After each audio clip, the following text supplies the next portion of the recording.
Today we're going to talk about what it looks like to rebrand your church. Are you ready? Because it's time.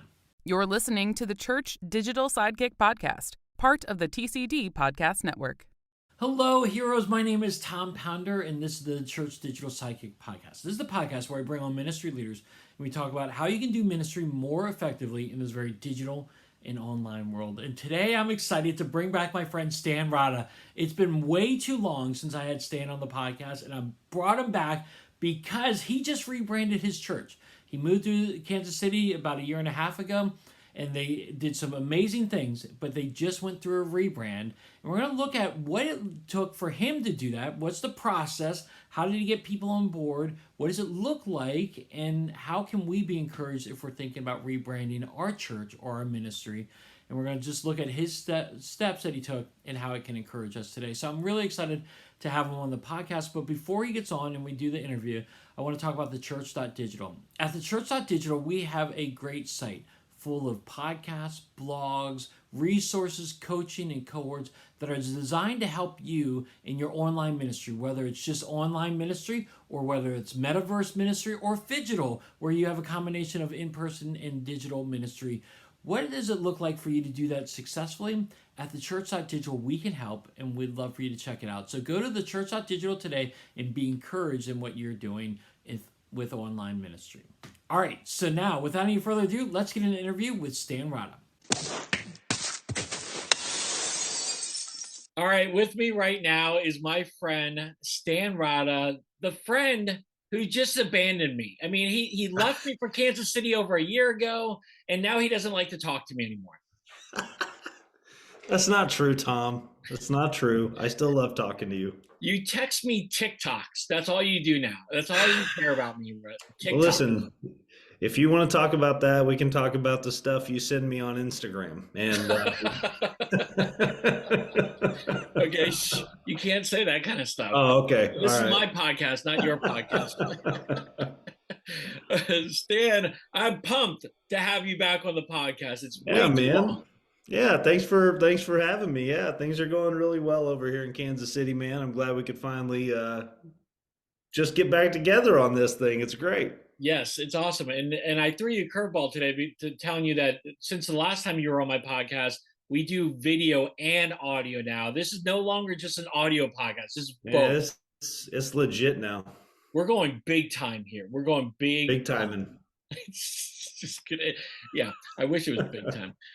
All right, so Stan, for anybody who does not know who you are and have not listened to my podcast for a number of years, you are one of the most frequent guests until the past year and a half when you abandoned me.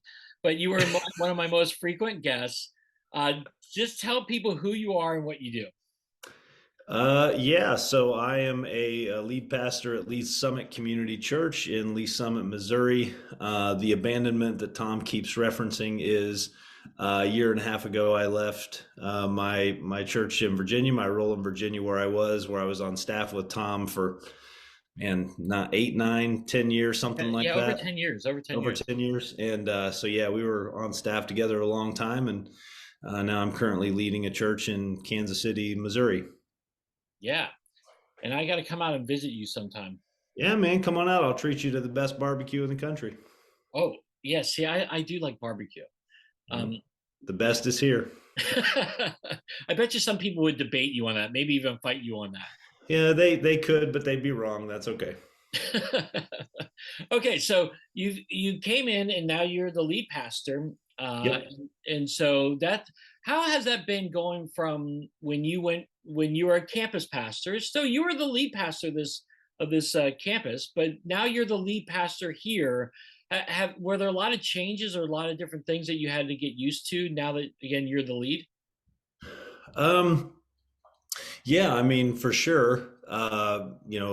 Probably the most obvious one and simple answer is, when you're the lead guy and you're the one trying to cast all the vision, everybody's kind of relying on you for information and details and schedules and just a lot of things like that to start making their own plans. So the staff's kind of waiting on you to chart a course so that they can build their teams and build their budgets and get things set. And so there was definitely an increase in not necessarily workload, but I would say kind of the pressure of that workload, just because so many people are relying on me for some information and whatnot. So it's been an interesting year and a half, kind of settling into a new pace of life.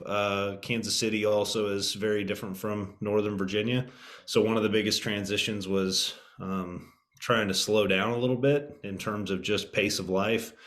So that's been an interesting transition as well. Yeah, so there's been some things like that for sure, that are definitely different here than they were back in Virginia. Yeah, that's awesome. That's cool. Well, I no doubt, again, you walked into a really good environment and a good situation with at your current church. But changes, obviously, whenever you enter a new role, changes happen. And so you had to deal with a variety of different, working through different changes at your church. But one thing I want to focus on in this podcast is to focus on the fact that you just changed your logo at your church, but also updated some banners and did some different things like that. What brought about that change? Like, why did you all decide to do that? Yeah, I mean that's probably about a 9 month long answer. When I got on board, my goal was to make no changes for the first year. I think that's one of those kind of standard ministry things. You're like, yeah, go in and learn for a year and get settled before you do anything. And we started to do a lot with our vision. One of the things I looked for was a church that was already roughly on track with what I thought I was supposed to be doing. And once I found that place, I just wanted to be with people, no matter where it was. I wanted to be with people who were trying to go the same way I was. So what ended up happening, as myself and what we call our lead team, the three or four of us kind of senior level staff, if you will, we've been really developing the vision frame, developing core value language, working hard at mission and vision and funnels and assimilation and all the organizational stuff, and really trying to get us to a place where we have some clarity surrounding our vision and what we believe would have us to do. And I really didn't have in mind to do anything with the logo or branding or any of the stuff. I didn't like the logo that we had when I got here. I thought it was kind of cheesy looking, but I didn't really want to do anything with it, primarily because there were a lot more important things to focus on. But then as we developed the vision, we started to ask some of our creative folks to help us with telling some of the stories about the vision that was developing. We started to ask them to help us put some things together visually to try to tell the story of kind of what was happening and what was going on. And really what happened was one conversation led to another, and a very creative group of people that I'm working with, very talented here at our church, they basically came to a meeting and said, it really feels like it's time to rebrand. Like, we need to tell the story of what's going on and it needs to look different. Mhm. And I said, okay, all right. And that led to, should we change the church name? Should we do this? I'm like, okay, like, I don't want to be fired just yet. Let's not change the church name. But let's talk branding, and let's just talk about what that means. And so really, it was not something I necessarily set out to do. I really set out to chart the course for the vision and the mission, and to get us chasing that. And then just kind of out from that flowed this story of like, hey, we need to find a way visually to tell people what God's doing here. And that led to this whole conversation of, let's change the logo, let's update the colors, let's paint the lobby, let's get new signs, and all of a sudden we were kind of off and rolling on this 6 to 9 month journey of just updating things to tell the story. Dude, that's awesome. What I hear you saying again is that it wasn't your idea. You didn't come in saying, we got to change all this stuff. I didn't like the way it looked, but we got to change. You focused on more higher level stuff. And what, again, I loved is that you let your creative people come to you with this idea. And that just shows like a great leadership right there, where you're not closed fisted, but you're open handed and saying, you know what, we're going to just go with this as we go. I'm going to focus on this stuff. And then people brought things to you. They felt empowered, enabled. They felt that they could come to you and say, we think about this. And I like how you were just open to it. Obviously, you didn't like the old logos anyway, so it was probably an easy sell. It was an easy win. Yeah. They But didn't have to sell me hard. I imagine as you went to your church, okay, so once they came, kind of brought you this process, how did you present this to the church? Did your church have to approve this in some way? No, yeah, we don't really have that kind of a setup here, so we didn't have to do that. Some churches probably would have, but that's not our current environment. So the way it worked for me was really thinking about it from the perspective of early adopters, core people, leadership principles like run with your runners. And so what we did was we started to just kind of trickle out the idea to a few key people. Another guy in our church has done some rebranding and marketing things for some pretty big companies in the country. And we brought him in and did this whole project with him to kind of work through a bunch of the language. We took it to our elders and we said, hey, here's kind of what's happening with the vision frame. Here's where we're going on as a mission, as a church. And here's kind of what we're thinking about in terms of just what kind of visual do we want to share with the community that says who we are and what we're about. And our current look to the community does not convey the image of what God is doing with us now. So what we ended up doing was we just basically shared it with some small groups that way. We had our staff on board, elders, and a few core people, and then I had kind of strategically designed an on mission series where we walked through basically our strategic plan and core values.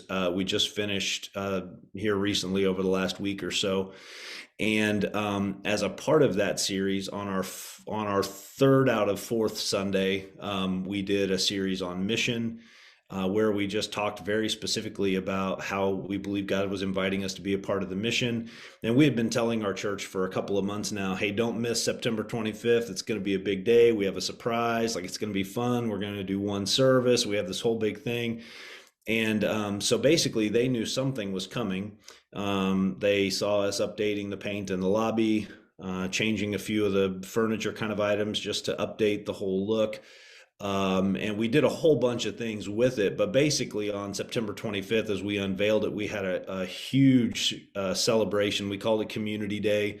We had one service. We had 9 baptisms. We unveiled the logo. We went through like our history, and we found 7 or 8 people who had been at our church and just had been impacted and were doing ministry as a result. One of those is Andrew Berchtold from We the Kingdom. He was here as one of our worship guys for a while. So we have him on video just talking about what LSCC meant to him. So we did this kind of history of, this is what God has done, and now here is what God is about to do. God is not done with our church. God is moving us forward. But here's these stories along the way. And then our founding pastor from 1988 is actually still around. He's a full-time missionary to Nepal, but he's still in the area. So we actually had him do about a 3-minute video where he talked about the core of the church from 1988. And then basically we allowed his video to be the one that kind of unveiled this new logo. We did the logo, we did 9 baptisms, and then we dropped 1,500 balloons out of the ceiling. And it was just a lot of fun. But that's how the congregation actually found out about it, was a part of a huge day where we, dropped balloons, had baptisms, and watched the Chiefs in the pavilion. So it was a lot of fun. You had to watch the Chiefs. Well, of course we did. We're in Kansas City. That's what we do on Sunday afternoon. What a buildup. What a strategic way to unveil all this stuff in a celebration. You celebrated the whole thing, but you were building up to it. Thanks, yeah. Stan, you're a better leader than I thought you were. We put out like storyboard paper 2 or 3 weeks in advance. We let people write down favorite memories from the last 34 years. They got to put pictures on it. We pulled out old church directories, told old stories. One of our missionaries we support was here one of the weeks. She was on stage sharing about her work. So it was a really neat. It was work for about 6 to 9 months, and then the build up to September 25th was about 7 weeks long worth of announcements and videos, and just really built up to this kind of big day. And our whole point in it was just to say, we're not doing a logo for a logo's sake. We're doing a logo because when people in the community ask you, hey, what is that? What's that about? You can tell them the story of our church, what God is doing here. And so it was meant to be much deeper than just, well, we're bored with a logo, so we're Yeah. redoing it. It was more than that. Dude, this is awesome. This is so encouraging. So, if anybody's listening right now, I hope you're taking notes because this is a great way to kind of rebrand and relaunch some stuff. Uh, Yeah. and you did it. Let me ask you this: did you get any pushback? Any pushback from people? No, we changed all of our external signage. We put tarps and stuff over them so nobody would see it leading up to the day. Pulled those day of, revealed them, and people loved it. They thought it was special and fun. It made sense to them. I think for changes like that, where people give pushback, is if they don't see the need for like the why. Mm, And so, like, I mean, this, I don't know how many people are watching video wise, but that's the new logo. And inside of it is an L and an S for Lee Summit Community Church. And we strategically designed the repeating lines on purpose for our disciple making passion to see multiplication to multiple generations. We purposely designed it to look kind of like Art Deco. So when you come to Kansas City, Art Deco is a really big thing here. You see it in the Kansas City Royals logo, the City of Fountains logo. It really reflects who we are and where God has us planted.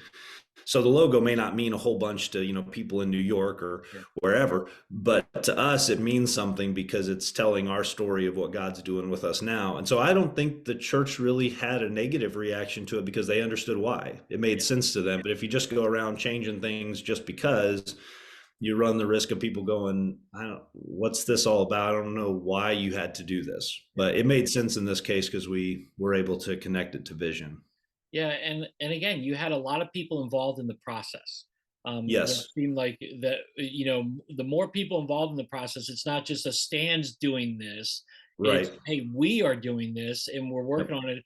And as I'm like visualizing this of what you're doing, it makes me think of uh, the the bar show on one of the channels with Tapper and how he redoes Bar Rescue, how he redoes the bars and Oh, yeah. changes it from one Yeah. to another, and he does this big reveal, and everyone's excited. So let me ask you this: how has this encouraged your staff at all? Has this inspired Oh, them yeah. in some way? Yeah, I think it's been super encouraging for the staff. I think like most churches, the staff here when I came on board in June of 21, they had been through a lot since March of 20, and I think they were tired and looking for clarity of vision and where they were going as a staff team and as a church. And so as we established the vision and the mission itself, I think the logo sort of kind of came around at a decent time to simply give like some life to it. Mhm. It almost was this like tangible visual thing that people could see and like in sticker form get their hands on and go, okay, almost felt like, okay, we're going to be okay. Like we have a vision, we have a mission, God is still using us, he's not done with us, we're moving forward. And I think in some regards that's been life-giving for people, just because it it gives them the sense that again God's not done with us. And so I think that was really helpful and has brought a lot of energy to staff and I think even the people of our church. Did everyone on staff get a free T-shirt?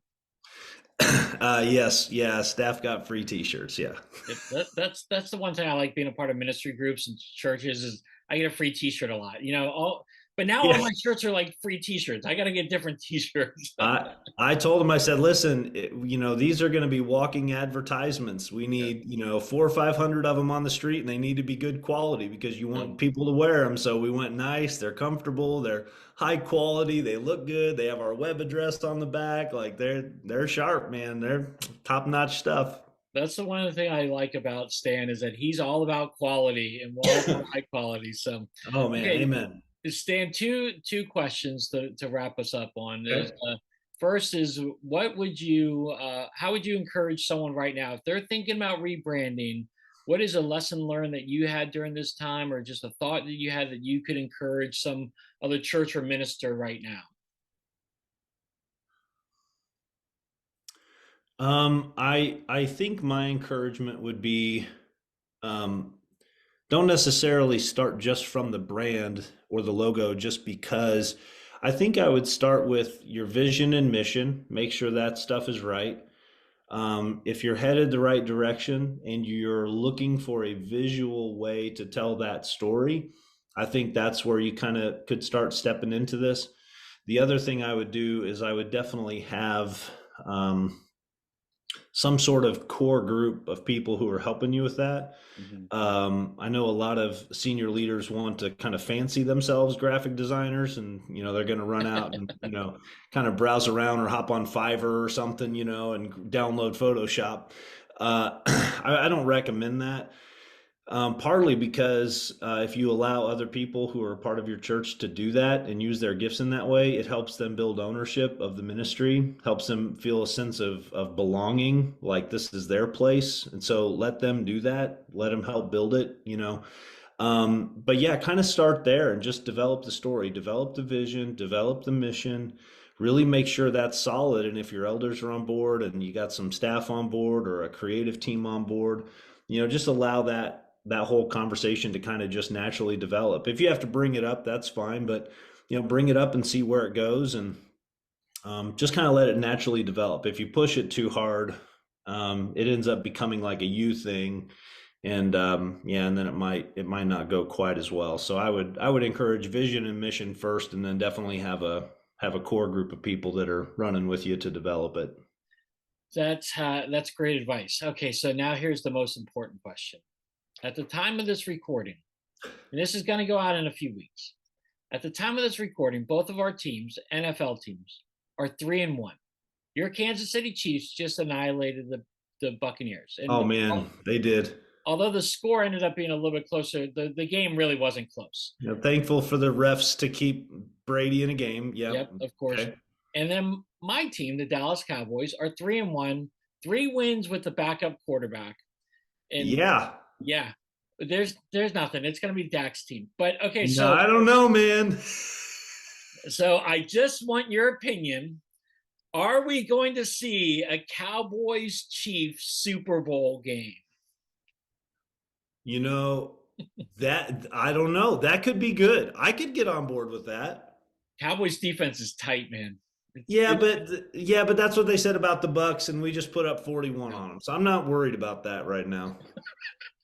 Mahomes is when you have your quarterback just flipping touchdown passes to other. Mahomes is a magician out there, man.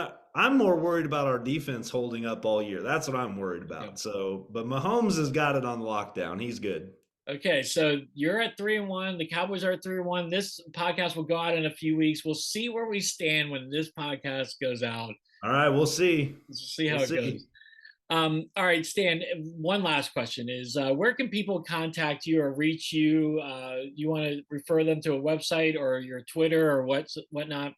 Yeah, I mean, social media wise on Twitter, they can find me just at Stan Rodda. I do have a website where they can kind of become members and download free resources, and primarily resources in disciple making. It's fourgen.org, fourgen.org.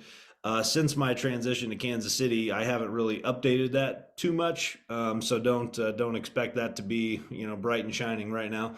But there are some free resources available on a blog and stuff like that. But that's probably a great place to start. But don't you also have some sermon series that you're out putting out too, right? Oh yeah, I did start doing that, Tom. That's pretty good. That's a good goal. At least I know you had at least 2 of them done. I did. I started to take some of the sermon series we were writing and put those together with all of our basically building a sermon kit. And so I have sermon kits available on fourgen.org where you can download manuscripts, outlines, bumper videos, screen graphics. Some of them even come with social media graphics. So yeah, if you're especially a teaching pastor, preaching guy and you're, looking for a little bit of a break on some sermon prep and you just want kind of a strong series to plug in for 4 weeks or 6 weeks or whatever, you can go to forgen.org/sermon kits and you can browse a few of the sermon series that I've put online so far. And I plan to do more of those in the future as well. But Yeah, and I don't say this lightly. I know I joke around with Stan a lot, but Stan is a very gifted preacher, and so when I heard that he was doing sermon kits, taking some of his old manuscripts and doing, uh, again, I've been in student ministry for many years, and I love getting other people's curriculum and tailoring it to me. And so, if nothing else, this sermon kit can help you, yeah. give you some really good ideas from a really gifted preacher. So I would strongly encourage you to go to 4gen. I'll have all those links in the show notes. No problem on that at all. Well, thanks for that, Tom. Yeah, the sermon kits are definitely designed. Take what you want, use what you can, get rid of what you don't want. If it helps save a little bit of time so you can focus on something more important in a specific ministry season, go for it. That's what they're there for. So they're definitely very good. So, well, Stan, as always, it's great having you on, and we will not wait another year and a half to get this done again. yeah, make it happen sooner than that. I will. I had to track you down really hard for this one. So, okay, see you, Stan. All right, see you, Tom. All right, heroes. Well, what did you think of the interview? What encouraged you? What challenged you? What are you still thinking about in regards to rebranding your church or your ministry? Definitely hit us up. At TA Pounder is my Twitter handle. At Stan Rodda is his. Or you can put it in the comment section below. I would love for you to do that as well. But we would love to carry on this conversation with you. Stan's a great resource. He's been through a lot.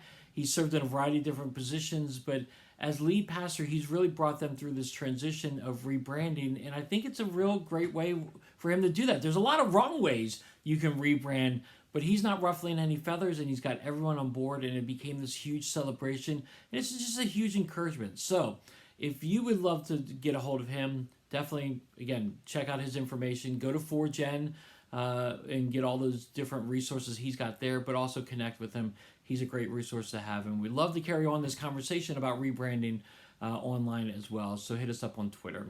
We'd love for you to do that. All right, heroes. Well, thanks so much for being with me today. As always, if you enjoyed the podcast, go to thechurch.digital. It's there, and I've got some other blogs, and there's lots of other blogs there from other people too. But you can subscribe to this on YouTube, Spotify, iTunes. I would love for you to do that today as well. All right, heroes. Well, I hope you have a great rest of your day, a great rest of your week, and until next time, have a great one.